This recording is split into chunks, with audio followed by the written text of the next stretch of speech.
오늘 설교 제목은 우리를 변화시키는 예수 그리스도입니다. 오늘 우리가 1절부터 18절까지 조금 길게 읽어드렸는데, 오늘부터 시작해서 히브리서 10장을 네 파트로 이렇게 나누어서 설교를 할 것입니다. 오늘 이제 해당하는 첫 번째 부분은 뭐냐면, 율법은 그림자다라는 거예요. 모형이라고 했죠. 실체가 아니고. 그래서 우리를 근본적으로 온전하게 할 수 없다라는 것을 말씀하고 있습니다. 그리스도의 몸을 들이심을 통해서 우리가 온전함을 얻었고 거룩함을 얻었다 말씀하고 있습니다. 완전한 제사라는 거죠. 그리스도께서 자신을 드린 제사가. 그래서 이제 새 언약 하에서 어떻게 되었다 그랬습니까? 돌판에 하나님의 말씀을 새긴 게 아니라 그 하나님의 말씀이 어디에 기록되었다 그랬죠? 우리 마음에 기록되어져서 우리 마음을 근본적으로 하나님께로 이끄는 그 하나님의 역사가 나타나게 됩니다. 우리가 다음 주에 볼 부분, 다음 주는 우리가 19절부터 25절을 보게 될 텐데, 그 부분은 뭐냐면 그리스도의 피로 말미암아서 우리 마음이 씻김을 얻었고 새롭게 되었으니까 온전한 믿음으로 하나님께 나아가고 새로운 사람으로 살아가자 라는 내용입니다. 그럼 우리가 그 다음 주에 볼 내용 26절부터 31절까지는 그런데 진리를 아는 지식, 그리스도를 우리가 알게 된 뒤에 일부러입니다. 중요한 건. 우리가 어쩔 수 없이 또 죄를 지은 연약한 인간이지만 일부러 계속 죄를 지으면 그 사람은 쉽게 말하면 우리말로 하면 노답이다. 그 죄를 씻을 재산 없다는 거예요. 안 다음에 그리스도를 알게 되었는데 일부러 계속 죄를 지으면 그거는 어떻게 할 수가 없다. 이렇게 얘기를 하고요. 마지막 주에 우리가 이제 32절부터 39절까지는 이제 무슨 내용이냐면 용기를 잃지 말아라. 용기를 잃지 말고 다시 오시기로 약속하신 우리 주 대신 예수님을 바라보라는 얘기하고 있습니다. 뒤로 후퇴하는 것을 기뻐하시지 않으니까 인내를 가지고 약속하신 것을 받으라 이렇게 말씀합니다. 그러면 우리가 왜 이걸 말씀을 드렸냐면 이 전체적인 맥락 가운데에서 오늘 이제 첫 번째 부분을 우리가 보는 거거든요. 줄곧 이 히브리서 기자가 이 히브리서를 쓴 우리 이 목회자가 이 편지를 받는 수신자들에게 왜 예수 그리스도가 우월한지를 계속 설명했죠. 인간 대제사장과 비교할 수 없고 천사와 비교할 수 없는 분이다. 그리고 왜 우리가 어려운 이 사회를 삶을 살아가면서 왜 우리가 그리스도를 바라봐야 되는지 줄기차게 설명했죠. 그 중에 핵심적인 단어가 뭡니까? 중보자였죠. 중보자. 하늘 보좌에 계시면서 우리를 위해서, 여러분들을 위해서, 저를 위해서 늘 기도하시는 예수님. 그 예수님을 바라보면서 살아가라 이렇게 얘기했습니다. 그래서 이 사실을 우리가 명심하면서 세밀하게 좀 묵상할 필요가 있거든요. 왜 그러냐면 우리가 교회 다니고 예배드리고 예수 그리스도를 믿는다고 생각하지만 실제로 올바르게 믿지 않고 또 적용도 올바르게 적용하지 않는 경우가 굉장히 많습니다. 그래서 그런 부분들을 오늘 말씀 통해 좀 점검해 보시면서 우리의 믿음의 진보를 이루는 시간 되시기를 바랍니다. 그럼 오늘 이제 첫 번째로 우리를 온전하게 만든 예수 그리스도를 우리가 바라봐야 되겠죠. 오늘 1절부터 보시기 바랍니다. 율법은 장차 올 좋은 일의 그림자일 뿐이요 참 형상이 아니므로 해마다 늘 드리는 같은 제사로는 나오는 자들을 언제나 온전하게 할 수 없느니라 이렇게 말씀하고 있습니다. 그림자라고 그랬습니다. 그림자를 잘 보셔야 됩니다. 율법은 그림자이지 실체가 아니라는 거예요. 그러면 이 참 형상이 아니라는 말이 오늘 여기 나오는 게 참 형상이 아니라는 말이 바로 이 말이죠. 실체가 아닌 겁니다. 해마다 율법으로 드리는 제사는 우리를 온전하게 만들 수가 없죠. 왜? 실체가 아니니까. 단회적인 겁니다. 그래서 매번 죄 지을 때마다 제사를 드려야 되는 거죠. 그래서 이 해마다 드리는 제사와 황소와 염소의 피는 능히 죄를 없이 하지 못한다 그랬어요. 오늘 4절에. 기독교가 종교는 아닙니다. 종교는 아닌데 이 기독교가 말하는 중요한 핵심 내용이 뭡니까? 핵심 내용이 바로 죄입니다. 죄. 죄를 이야기하지 않는다면 그건 기독교가 아닙니다. 그러면은 그 성경이 말하는 죄도 우리가 올바르게 알아야 되겠고, 그러면은 죄를 얘기하면서 죄 사함을 말하고 있죠. 죄 사함. 그러면서 생명과 생명 주시는 그 예수님과 영생을 말씀하고 있습니다. 이게 본질이에요.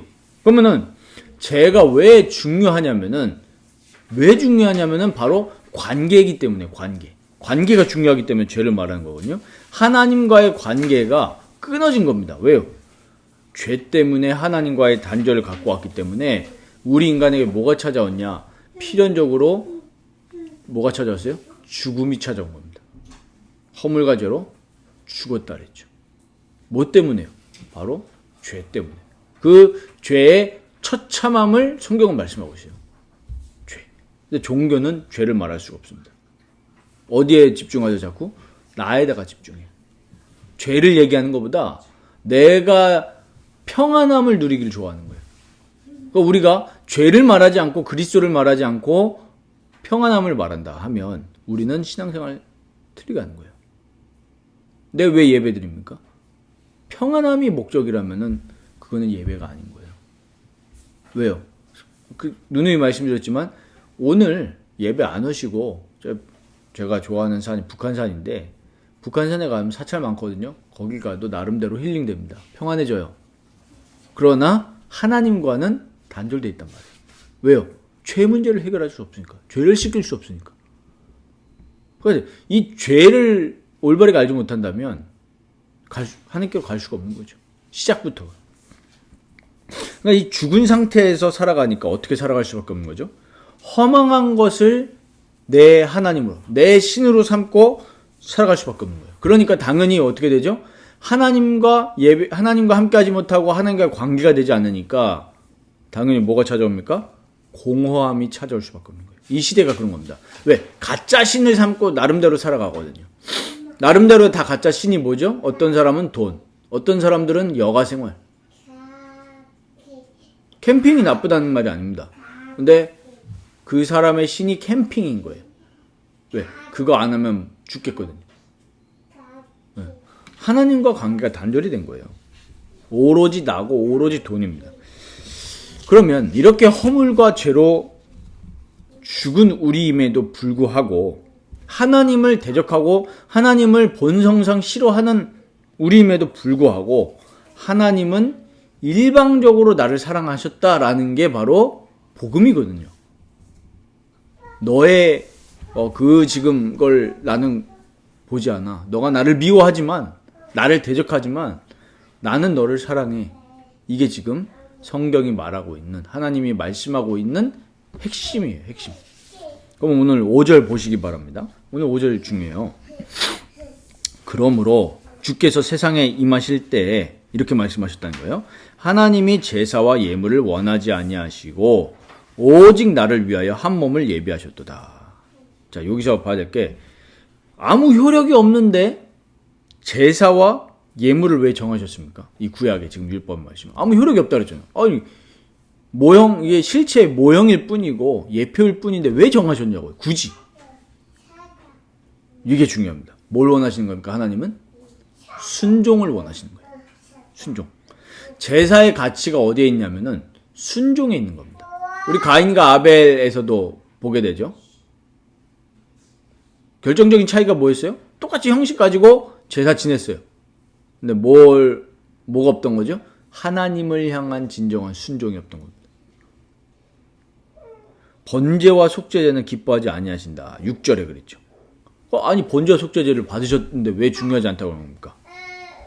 예배 행위가 중요한 게 아니라 우리 마음이 하나님께 복종하고 하나님께 순종하는 그게 중요한 겁니다.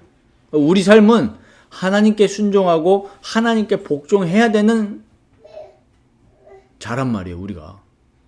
근데 벌써 예배도 포커스가 어디에 맞춰 있죠?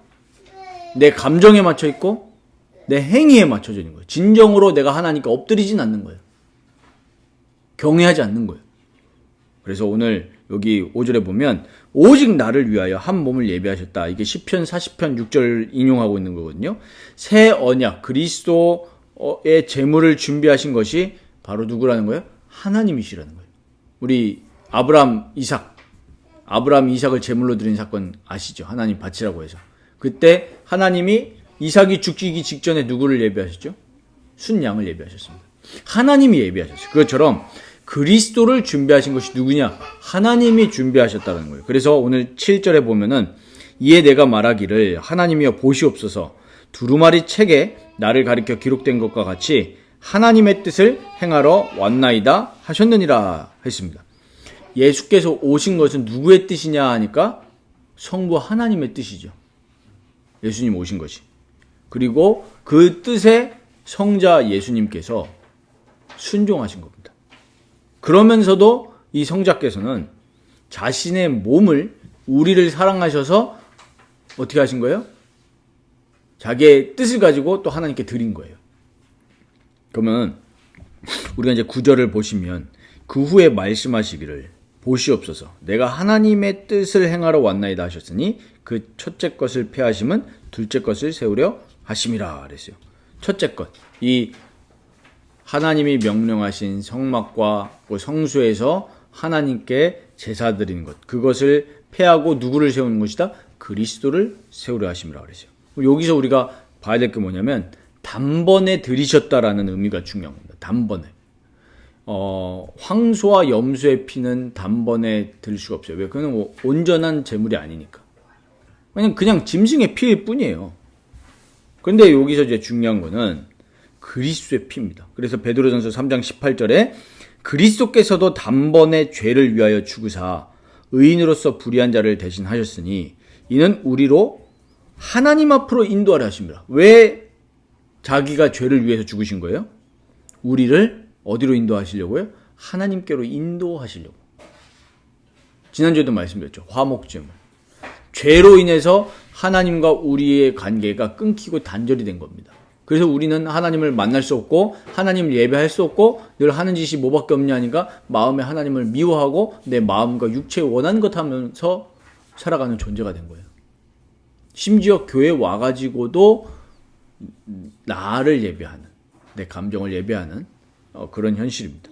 그런데 그리스도의 피를 통해서 우리를 하나님께로 인도하신 거예요. 그래서 죄가 없으신 하나님께서 우리를 대신하셔서 본인이 뭐가 되셨냐? 제물이 되신 거예요. 제물. 그래서 지난주에 말씀드렸듯이 우리 예배 드릴 때 그리스도의 피를 바라보지 않으면 그는 예배가 될 수가 없는 거예요.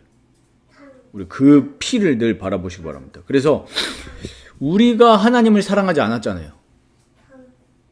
안 사랑하잖아요. 하나님 사랑하십니까? 네? 안 사랑한다라는 거를 저는 가면 갈수록 느끼거든요. 누가? 제 자신이. 하나님 사랑 안 해요. 물론 하나님 사랑하죠. 근데 하나님 사랑하지 않아요. 그런데 하나님이 우리를 사랑하셔서 우리 죄를 속하시기 위해서 화목제물로 자기 아들 예수님을 일방적으로 우리와 상의 안 하시고 그냥 보내신 거예요. 근원이 뭐예요? 사랑입니다. 나를 사랑하셔서. 그래서 요한일서 4장 9절에서 10절 보면 하나님의 사랑이 우리에게 이렇게 나타낸 바 되었으니 하나님이 자기의 독생자를 세상에 보내심은 그로 말미암아 우리를 살리려 하심이라.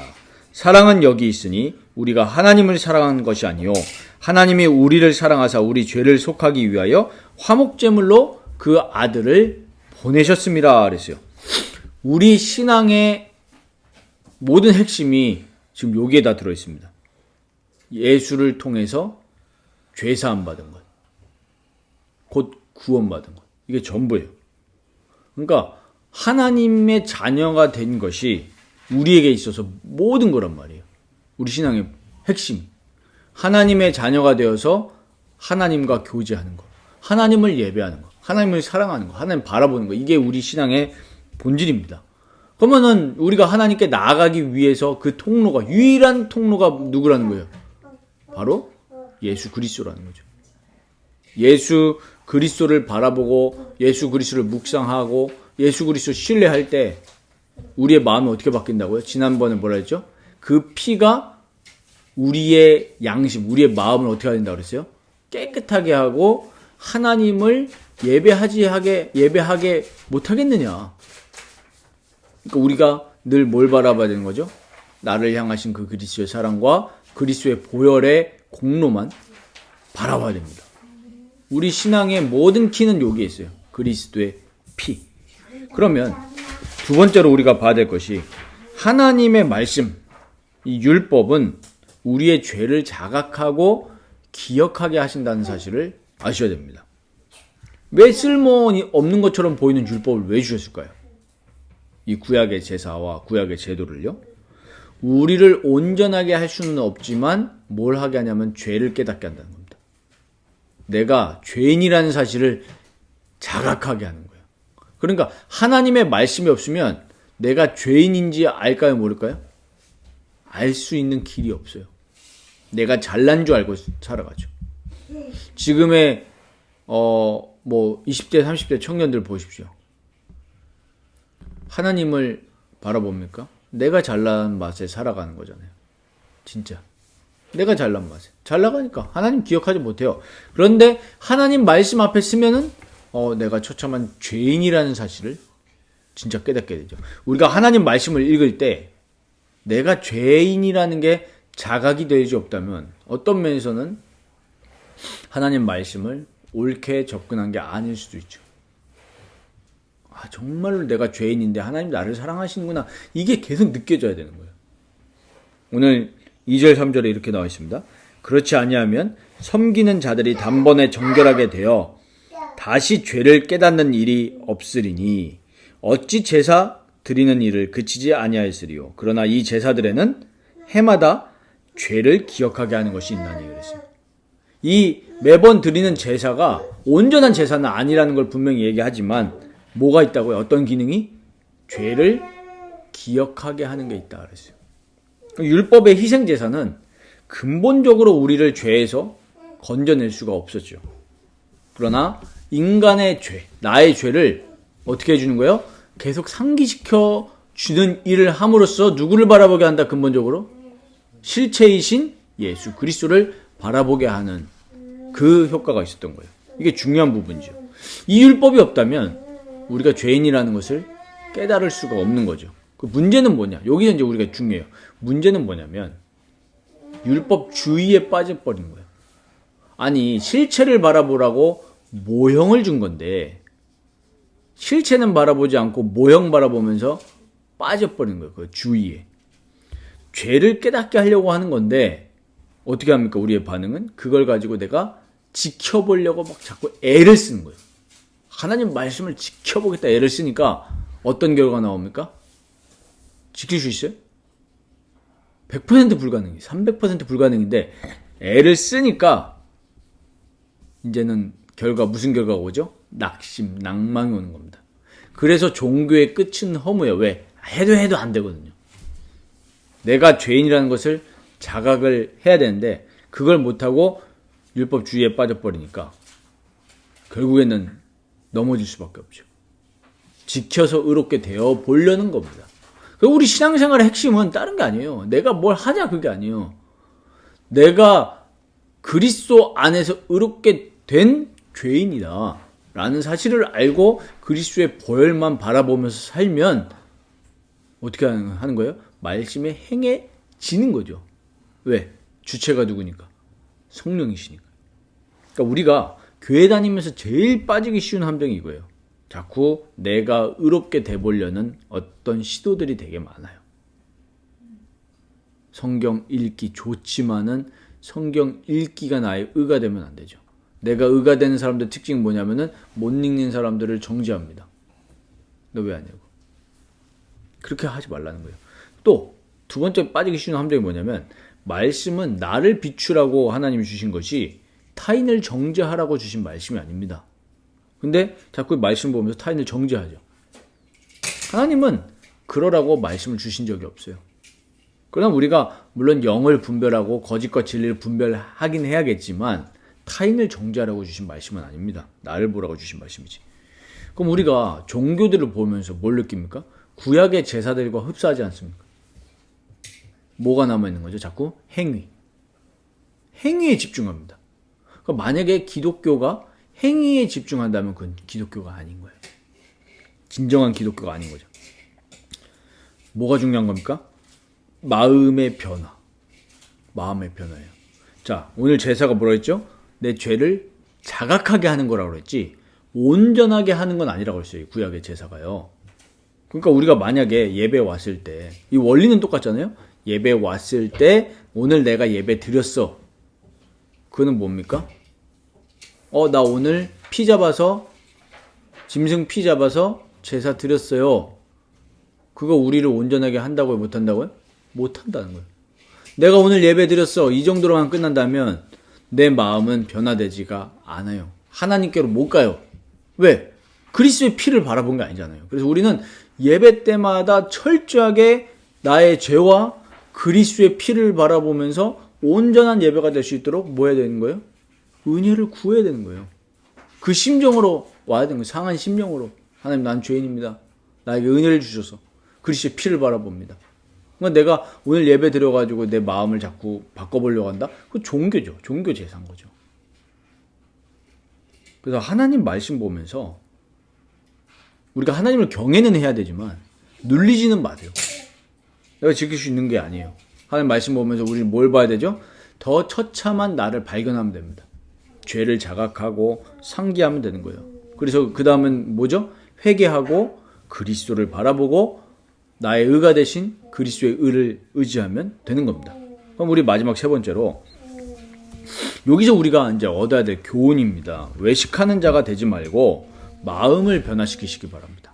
외식이 뭡니까? 겉으로 보여지는 행동을 하는 거예요. 보여주려고. 보여주기식인 거죠. 우리가 여기서 이제 봐야 될 것이 그리스도께서 죽으심으로 우리의 죄를 사해 주셨어요. 그러면 그것을 통해서 우리에게 온 실제적 유익이 뭡니까? 그걸 알면은 외식할 수가 없어요.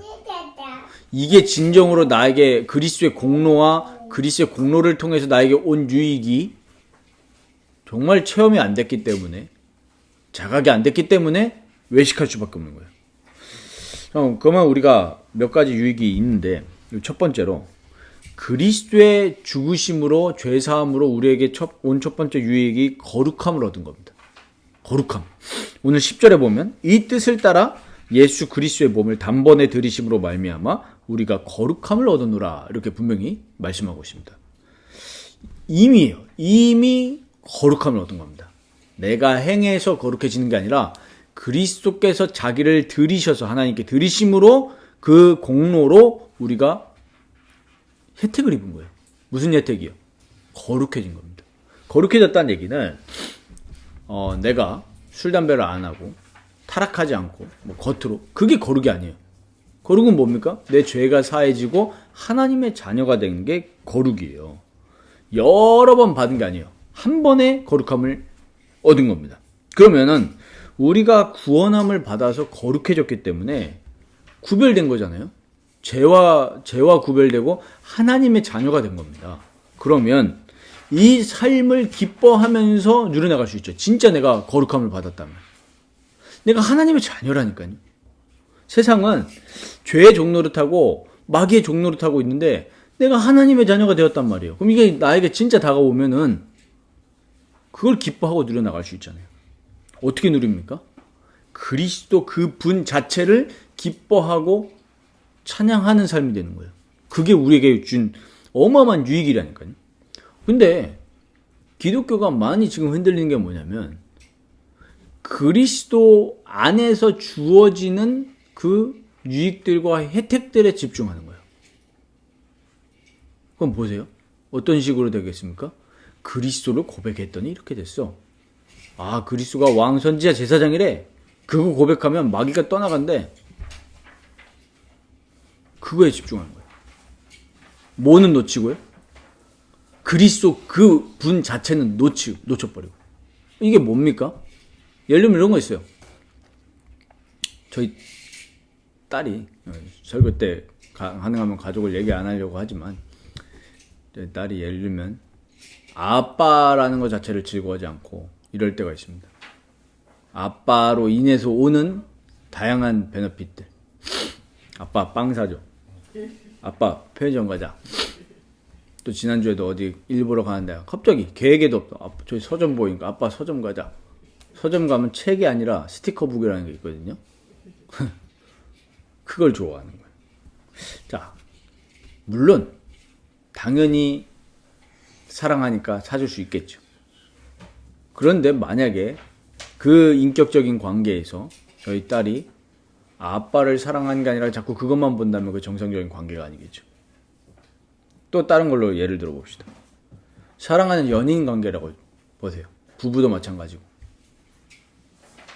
그 사람 자체를 사랑해야 되잖아요. 다른 게 필요 없죠. 그 자체가 좋은 거예요. 같이 있기만 해도 좋아야 그게 진짜 사랑이죠. 근데 예를 들자면 제가 일반화 시키면 안 되겠죠. 많은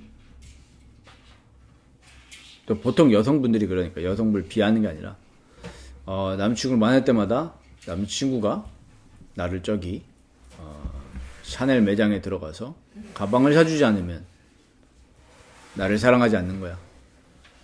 이래버리면 어떻게 되겠습니까? 또 남자들은 또 그거를 또 의무감에 사주죠. 이렇게 이제 호구 역할을 하시다가 요즘에 그런 말 있더라고요. 퐁퐁남. 자, 그거 진짜 사랑 아니겠죠. 어떤 면에서는 진짜 인격적인 만남이 한 번도 없었을 수도 있어요. 만약에 우리가 진짜 그리스도를 찬양하고 그리스도를 기뻐하지 않는다고 하면 우리가 그리스도를 만나지 않았을 수도 있는 위험이 있는 거예요. 진짜 우리가 그리스도의 피로 말미암아 거룩함을 얻었다. 하나님 자녀가 된 거거든요. 그럼 우리가 하나님 자체를 기뻐하고 찬양할 수밖에 없는 거예요. 그냥 하나님이 즐거운 거예요. 왜? 하나님과 화목하게 됐잖아요. 근데 우리가 그리스도를 기뻐하고 구원을 기뻐하고 하나님을 기뻐하는 거에 대해서 어색하다. 이런 신자들이 많단 말이에요. 신앙생활의 목적이 그리스도가 돼야 되는데 뭐가 돼버린 거예요? 그리스도로 얻는 유익이 목적이 된다면 그거는 가짜 신앙생활이죠. 이런 자칭 그리스도인들이 거룩한 삶이 될까요? 안 되죠. 안 돼요. 그런 사람들한테 자꾸 야 이번 주에 거룩한 삶 사십시오. 안 되는 거예요. 당연히 안 되죠. 왜? 구원을 못 받을 수도 있는데. 그래서 14절에 보시면 그가 거룩하게 된 자들을 한 번의 제사로 영원히 온전하게 하시는, 영원히 온전하게 되셨다 그랬어요. 그리스도의 한 번의 제사로 우리를 영원히 온전하게 하신 거예요. 죄에서 우리를 멀게 하신 겁니다. 하나님의 자녀가 되었고 새 사람이 되었습니다. 이게 우리에게 온 유익입니다. 그냥 거룩함 그 자체예요. 구별된 거예요. 죄에서 구별됐고 지옥에서 구별됐고 마귀와 구별됐기 때문에 이제는 우리가 옛사람이 아니라 새사람 살아갈 수 있고 그리스도 자체를 기뻐하는 심령으로 바뀌었기 때문에 그냥 그리스도 기쁜 거예요. 진짜 신앙은 그래서 어려움이 와도 어려움에 빠지지 않아요. 왜? 어려움이지만 그리스도가 나와 함께 하시기 때문에 그리스도를 바라보고요. 어떤 좋은 일이 왔다고 칩시다. 막 좋은 차가 생기고 좋은 집이 생기고 막 너무 잘 돼. 연봉도 오르고 그때도 그거 바라보지 않아요. 뭐에 감사하는 거예요? 그리스도 그냥 그 자체에 감사한 거예요. 우리 인간의 관계에서도 그 자체로 기뻐하지 않으면 그건 진짜 부부가 아니겠죠. 그런 부부는 언젠가는 이혼하게 되어 있습니다.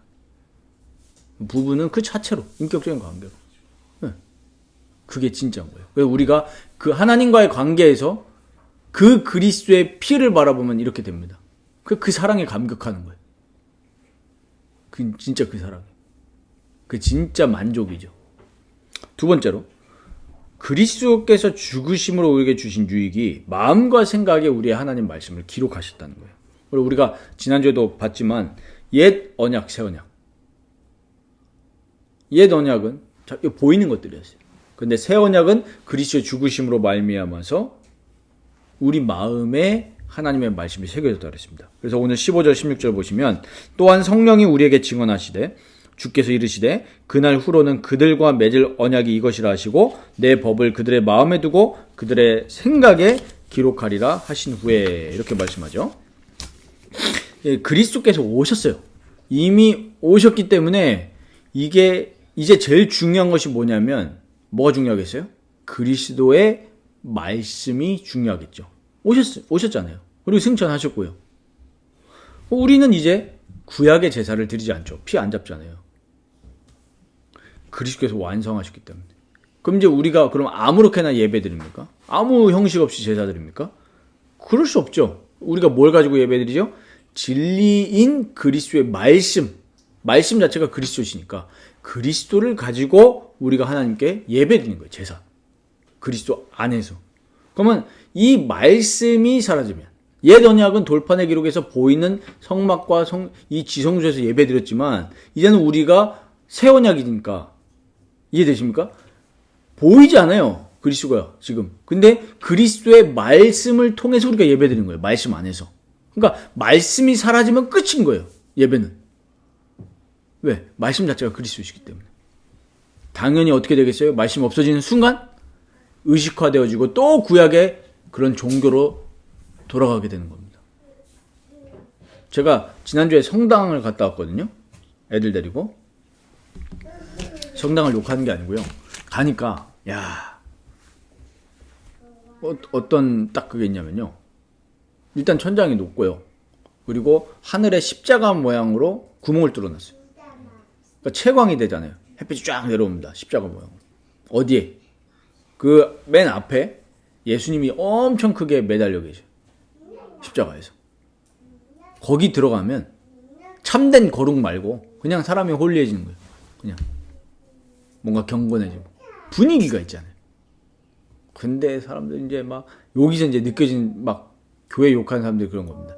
야, 성당 가면 저렇게 막 거룩해 보이고 멋져 보이는데 교회 오니까 막 애새끼들 떠들고 막 난장판이고 막.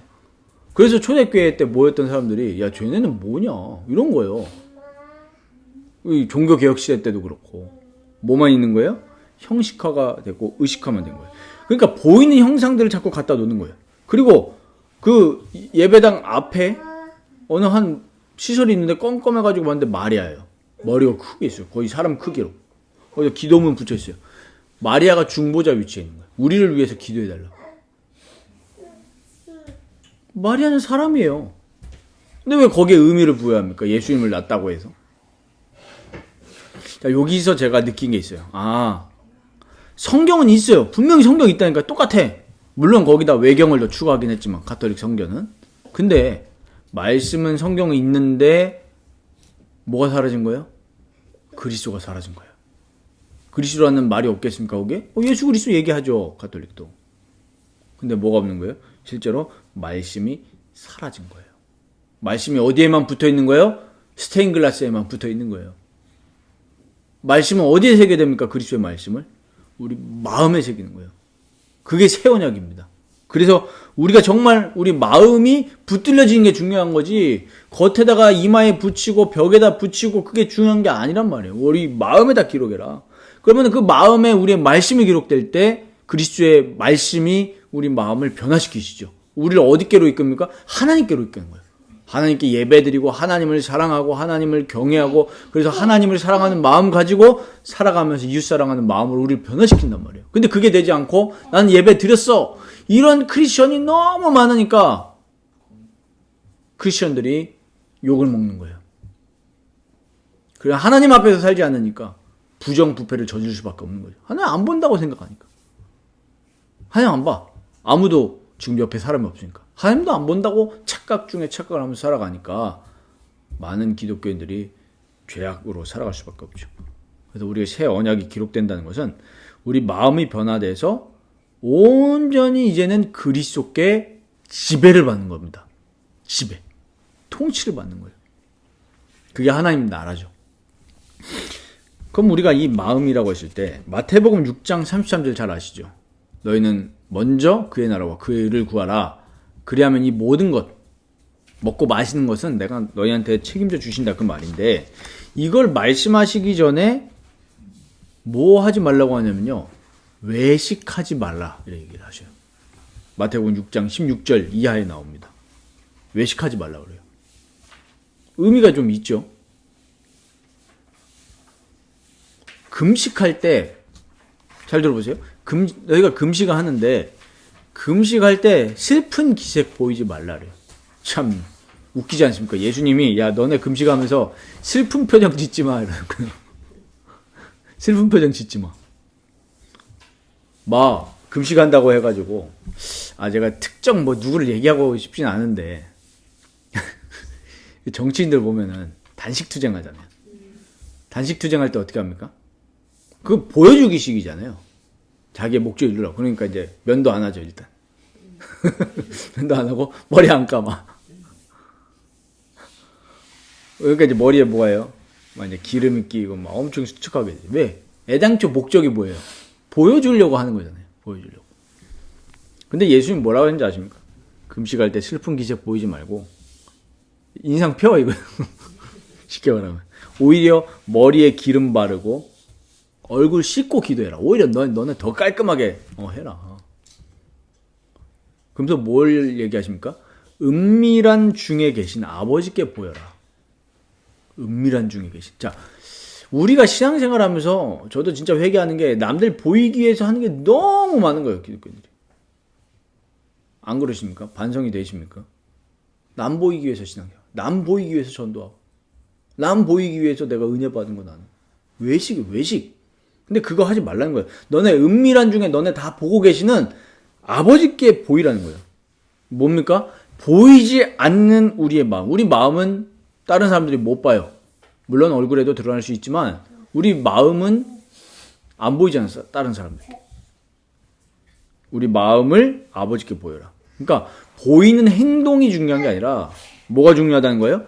마음이 중요하다 이 말이에요. 마음이. 그러니까 구약에 지금 이 제사도 마찬가지인 거예요. 너네 그거 행위하면서 하나님께 예배드렸다 생각하지 말고 이제는 그거 다 폐해진 거니까 우리의 마음을 정결하게 하시고 하나님께로 인도하신 그리스도의 피를 내 마음에 바르고 내 마음을 온전히 하나님께 드리라는 거예요. 예배하라는 거예요. 주일날 예배도 그렇게 드려야 되는 거고 삶에서도 마찬가지고.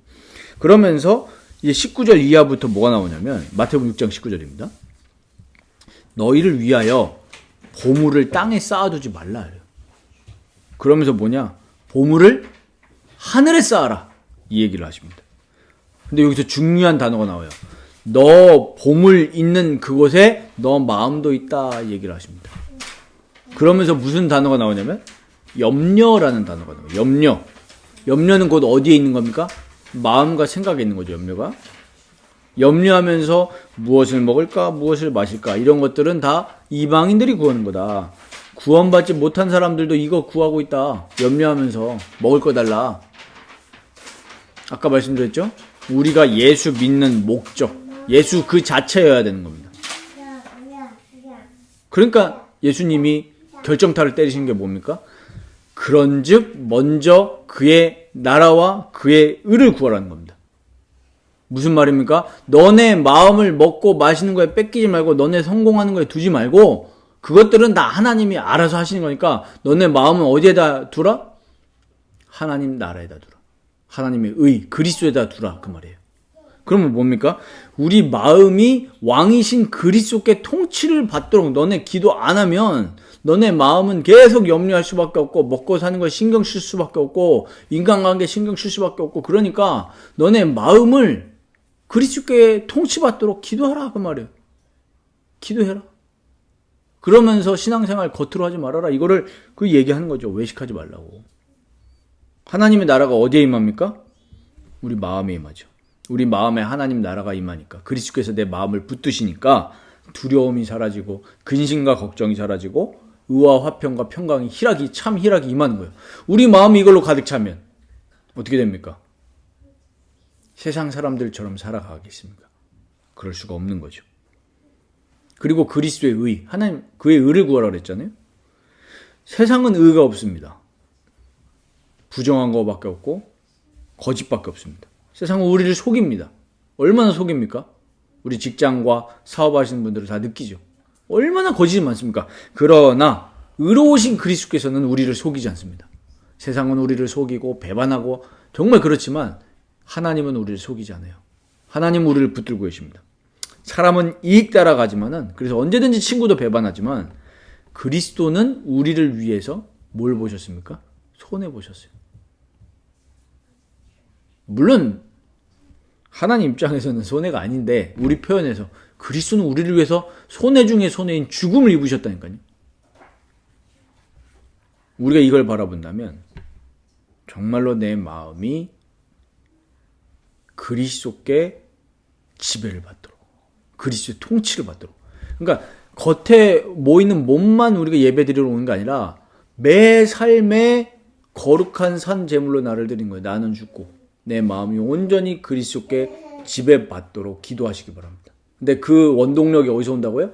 그리스도의 피로부터 온다는 거예요. 그리스도의 피. 그래서 우리 마음과 생각이 그리스도께 향하도록 구하시길 바랍니다. 그래서 죄성으로 살아가는 게 아니라 나를 위해서 죽으신 그리스도의 사랑을 기억하면서 살아가시고 이 사랑에 붙잡혀서 내 마음을 온전히 하나님께 드리는, 하나님 사랑해요. 감사합니다. 나를 다스려 주옵소서. 이렇게 살아가시기 바랍니다. 진짜 사랑하면은 우리 연인관계, 부부관계도 마찬가지 아닙니까? 나만 바라보기를 원하잖아요. 그래서 뭐가 문제죠? 바람 피는 게 그렇게 죄인 거잖아요. 성경 구약도 이렇게 얘기합니다. 하나님 바라보지 않고 우상 숭배했던 이스라엘 백성들에게 하나님 뭐라고 했냐? 이 음란한 백성들아 했어요. 왜 하나님 바라보지 않고 다른 신을 섬기냐? 그러면 우리도 점검해 보십시오. 이런 음란한 나에게, 이런 부정한 나에게 그리스도의 피가 우리를 깨끗하게 하셨다는 사실을 생각하면 감사할 수밖에 없죠. 그래서 오늘 말씀 결론을 맺으면 이번 한 주간 그리스도로 말미암아서 내 죄가 사함받고 구원받았다는 것에 대해서 깊이 묵상해 보시는 한 주간 되시기 바랍니다. 그리고 내 입장과 내 생각대로 살아가지 마시고 하나님이 나를 어떻게 생각하시는지, 얼마나 사랑하시는지 묵상해 보시기 바랍니다. 내 관점에서 나를 바라보면은 처참하죠.